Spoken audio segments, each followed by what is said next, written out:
So guys finally India में Poco ने release कर दिया है पोको M5 के लिए हाइपर ओएस का अपडेट और इस बार इसमें काफी सारे चेंजेस करे गए हैं। तो चलिए एक एक करके इसके बारे में जानते हैं। तो सबसे पहले अगर मैं चेंज लॉग की बात करूं तो चेंज लॉग में हालांकि ऐसा कुछ ज्यादा कुछ दिया नहीं गया है। इसमें सिर्फ यही मेंशन है कि इसमें जनवरी का सिक्योरिटी पैच दिया गया है और इसके साथ ही साथ कुछ ऑल ओवर सिस्टम में चेंजेस करे गए हैं। लेकिन अगर हम ध्यान से देखें तो इसमें चेंजेस कई सारे हैं, जिसमें कि सबसे पहला जो चेंज है वो आपको फाइनली एंड्रॉइड 14 का सपोर्ट मिल गया है। जैसे कि आप इस पर क्लिक करेंगे तो यहाँ पे आपको देखने को मिलेगा इसमें कुछ कूल सा एनिमेशन भी आता है।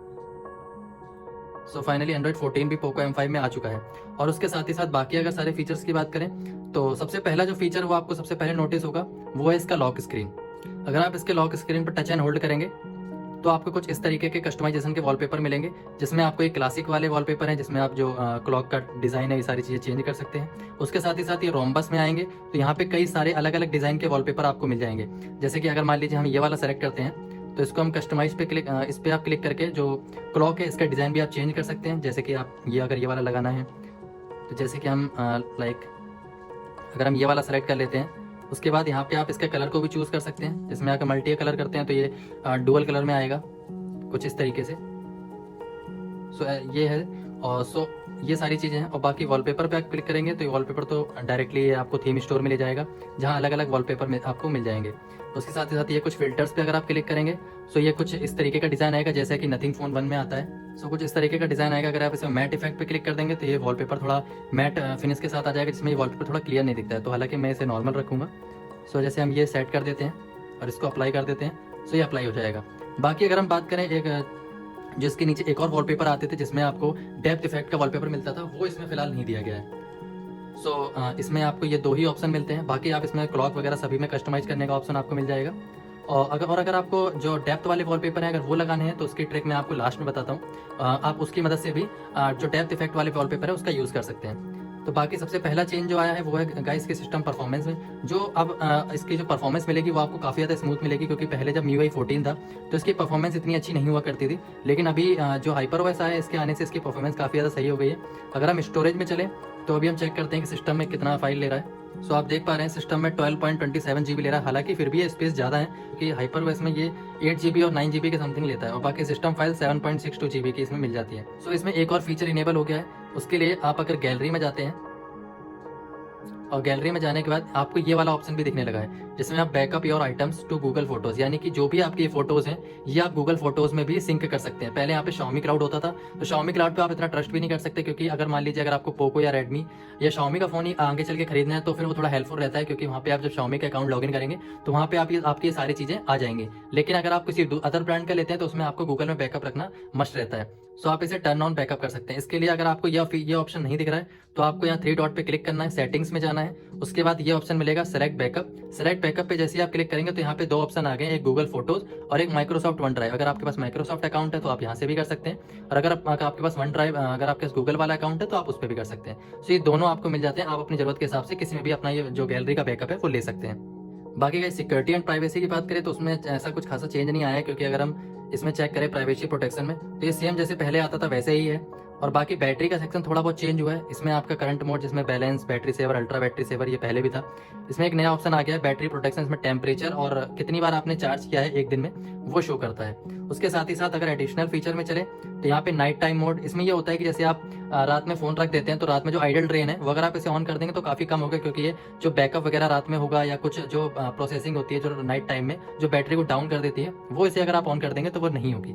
उसके साथ ही ये schedule power mode on off है, जैसे आप अपने हिसाब से यूज कर सकते हैं। बाकी गाइस एक इसमें बैटरी चेकअप का ऑप्शन आ गया है जिसमें आपको ये सारी चीजें दिखा देगा कि क्या क्या अगर आप ऑफ करेंगे ऑन करेंगे तो उससे बैटरी आपकी ज्यादा चलेगी। हालांकि उतना भी कुछ ज्यादा ये काम का नहीं है। बाकी कुछ इस तरीके का। बाकी बैटरी बैकअप अगर आप जानना चाहते हैं तो बैटरी बैकअप भी काफी सही मिल रहा है इस वाले में, क्योंकि पहले वाले MIUI 14 में थोड़ा बैटरी ड्रेन का भी इशू आता था, लेकिन इसमें ऐसा कुछ बैटरी ड्रेन का इशू नहीं है। ये इसका बैटरी बैकअप भी काफी सही मिलता है। उसके साथ ही साथ अगर हम बात करें गैलरी में तो गैलरी में कुछ इतने ज्यादा फीचर्स नहीं आए। जैसे हाइपरओएस में आपने देखा होगा कि आप किसी चीज को टच करते हैं तो वो बैकग्राउंड रिमूव हो जाता है, तो ऐसा कुछ इसमें नहीं आया है। उसके साथ ही साथ गाइस इसका जो कंट्रोल पैनल है वो पहले से काफी ज्यादा सही चलने लगा है। जैसे कि आप इसे ओपन करते हैं तो ये काफी स्मूथली ओपन हो जाता है। इसमें अभी जो पहले की तरह जिटर और लैग होते थे वो नहीं है, देखिए गाइस। और आप इसे अगर राइट स्वाइप करेंगे तो यहाँ पे आपको नोटिफिकेशन मिल जाएगा। अगर आप इसे लेफ्ट स्वाइप करेंगे तो यहाँ पे आपको कंट्रोल पैनल मिल जाएगा। अगर आपको ओल्ड कंट्रोल पैनल लगाना है तो आप वो सेटिंग्स में जाके कर सकते हैं। बाकी गाइस इसके जो स्मूथनेस है वो मुझे काफी ज्यादा सही लगी। कोई इसमें आपको लैग या जिटर फेस नहीं करेंगे। बाकी कुछ इस पर आप एडिट पे क्लिक करते हैं तो यहाँ पे आपको और भी कई सारे ऑप्शन मिलते हैं जिन्हें आप नॉर्मली यूज़ कर सकते हैं। बाकी गाइस अगर हम कैमरे की बात करें तो इसमें ऐसा कोई चेंज नहीं आया। इसमें आप जब मोर में जाएंगे तो यहाँ आपको कुछ इस तरीके के short video, panorama, 50 megapixel, slow motion, आपको ये कुछ इफेक्ट मिल जाते हैं। बाकी जो फोटो क्वालिटी है वो वैसी है जैसे पहले ही थी, कुछ ज़्यादा इसमें कुछ खास चेंजेस नहीं है। बाकी का इसमें कुछ ऐप्स के जो डिज़ाइन है वो भी चेंज करे गए हैं। जैसे कैलकुलेटर में अगर आप चलते हैं तो कैलकुलेटर का डिज़ाइन कुछ इस तरीके का है, जैसा कि आपको अगर मैं दिखाऊं तो कुछ इस तरीके का इसमें डिज़ाइन मिल जाता है, जिसमें अब जो बटन्स हैं वो आपको कुछ अलग अलग लगेंगी। और बाकी कन्वर्टर में चले तो यहाँ आपको करेंसी, लेंथ, बाकी सारे फीचर्स मिल जाते हैं। और एक आपको चेंज आएगा जो आएगा इसके आपको फाइल मैनेजर एप्लीकेशन में। जब आप फाइल मैनेजर में चलते हैं तो आपको कुछ इस तरीके का दिखाई देगा, जिसमें आप एक नया ही ऑप्शन दे दिया गया है, रिसेंट मेन्यू, जहाँ पे आप रिसेंटली जो भी आपके पास फोटोज वगैरह आई होंगी वो सारी एक ही पैनल पे आपको शो करेंगी। और अगर आपको बाकी सारी चीज़ें देखनी है तो आपको स्टोरेज आइकन पे क्लिक करना होगा। यहाँ पे आपको डॉक्यूमेंट, इमेजेस अगर आप मोर पे क्लिक करते हैं सो कुछ इस तरीके के आपको डिज़ाइन दे दिया गया है। बाकी यहाँ पे सारे फोल्डर्स आपको मिल जाएंगे जैसे पहले होते थे। इनका थोड़ा सा लुक और डिज़ाइन, ओवरऑल यूआई चेंजेस करे गए हैं। बाकी गाइस मुझे एक चीज़ बढ़िया लगी, जो इसका ऐप वॉल्ट है वो पहले से काफ़ी ज़्यादा क्लीन कर दिया गया है। पहले यहाँ पे आपको एड्स वगैरह शो होते थे, अभी भी होंगे, लेकिन उनको आप एक एक करके रिमूव करके जैसा मैंने सेट किया है उस तरीके से आप सेट कर सकते हैं। जिसमें ये जो रिकमेंड वाला ऑप्शन है ये नहीं हटता है, बाकी आप सारी चीज़ हटा के एकदम से क्लीन कर सकते हैं, जैसे कि Xiaomi के फ्लैगशिप फोन में आते थे। कुछ उस तरीके का आपको यहाँ पे लुक एंड फील दे दिया गया है। सो आपको जो ओल्ड वाला ऐप वॉल्ट है वो भी अपडेट कर दिया गया है। बाकी का इसमें विजेट्स का सपोर्ट नहीं दिया गया है। अगर आप होम स्क्रीन पर टैप एंड होल्ड करते हैं, विजेट्स में चलते हैं तो विजेट्स वही आपको पुराने वाले दिए गए हैं। कोई नया विजेट जो Xiaomi में HyperOS में आया था वो ऐसा कुछ नहीं दिया गया है। अगला हम बात करें तो कुछ आपको चेंजेस सेटिंग्स पैनल में दिखेंगे। जो सेटिंग्स पैनल का यूआई है वो थोड़ा सा चेंज कर दिया गया है, जिसमें यहाँ पर आपको एक मोर कनेक्टिविटी ऑप्शन मिल जाता है, जिसमें ये सारी चीज़ें आप एक ही पैनल में दे दी गई हैं। उसके साथ ही साथ अगर आप लॉक स्क्रीन में चलते हैं तो यहाँ आपको सेम जैसे पहले मिलता था कुछ उस तरीके का, यहाँ पे भी कोई चेंज नहीं किया गया है। होम स्क्रीन भी जैसे पहले आपको मिलती थी कुछ उस तरीके की ही मिलती है, इसमें भी आपको खासा कोई चेंज नहीं मिलेगा। डिस्प्ले एंड ब्राइटनेस में चले तो यहाँ आपको लाइट मोड, डार्क मोड जैसे पहले होता था वही आपको मिलता है। एक ये ऑप्शन आप मुझे बताइए कि ये नया है पहले का है, क्योंकि मैं अगर जानता हूँ तो मुझे ये ऑप्शन कुछ नया लग रहा है। जिसमें सनलाइट मोड में क्या होता है कि अगर आप इसे ऑन कर देंगे तो अगर आप धूप में जाते हैं तो इसके फ़ोन की जो स्क्रीन है वो और भी ज़्यादा आपको क्लियर दिखाई देगी। सो अभी के लिए इसे ऑफ कर देते हैं। बाकी डार्क मोड ऑप्शन में चले तो यहाँ पे आपको पर ऐप का डार्क मोड आप सेट कर सकते हैं। जैसे कुछ एप्लीकेशन होते हैं जो डार्क मोड को सपोर्ट नहीं करते हैं, तो यहाँ आपको उनको भी डार्क मोड में यूज़ कर सकते हैं।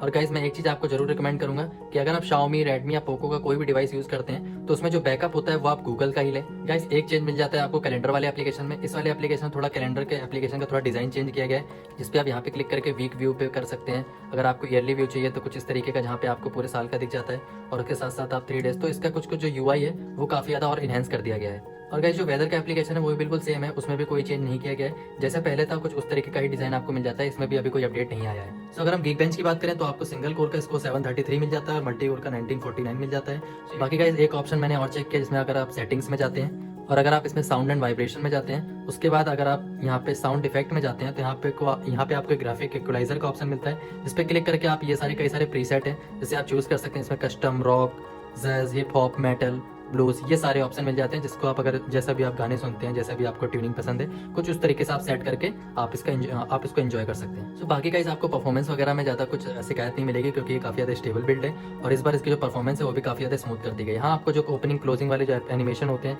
वो इसमें नहीं मिलते हैं, क्योंकि वो अच्छा भी है अगर एक तरीके से देखा जाए, क्योंकि उसमें भी प्रोसेसिंग पावर यूज़ होती है। और ये जो बजट फ़ोन होते हैं इनमें अगर ये एनिमेशन कम ही रहे तो काफ़ी ज़्यादा सही होता है, क्योंकि इससे फ़ोन और जो ऑल ओवर स्मूथनेस है वो काफ़ी ज़्यादा सही रहती है। सो गाइस ये था एक क्विक रिव्यू HyperOS का, जो क्या क्या इसमें फीचर्स मिल जाते हैं। सो आई होप आपको ये पसंद आया होगा। सो गाइस जैसे कि इसमें आपको डेप्थ वॉलपेपर का इफेक्ट नहीं मिलता है, तो उसके लिए आप सिंपल एक ट्रिक कर सकते हैं। अगर आपको वो यूज़ करना है उसके लिए थीम्स ऐप में जाइए और एक ये HyperMax नाम की जो थीम है इसको आप डाउनलोड कर लीजिए। इसको कुछ थीम लगाने के बाद आपको कुछ इस तरीके का डिज़ाइन मिलता है। इसे चेंज करने के लिए जो आपको ये जो बार दिया गया है इस पर आप डबल क्लिक करेंगे, सो कुछ इस तरीके का पैनल ओपन हो जाएगा। सो यहाँ पे क्लिक करने के बाद आपको इसमें कई सारे प्रीसेट मिलते हैं, जिसे आप अपने हिसाब से चेंजेस कर सकते हैं। ये सारे डेप्थ वाले वॉलपेपर हैं, जिन्हें आप अपने अगर जो भी आपको पसंद आता है वो आप इसमें से चूज कर सकते हैं। सो गाइस ये था मेरा एक क्विक रिव्यू HyperOS का। अगर आपको ऐसी और इंटरेस्टिंग वीडियोस देखने के लिए हमारे चैनल को लाइक शेयर और सब्सक्राइब करें। Thank you for watching.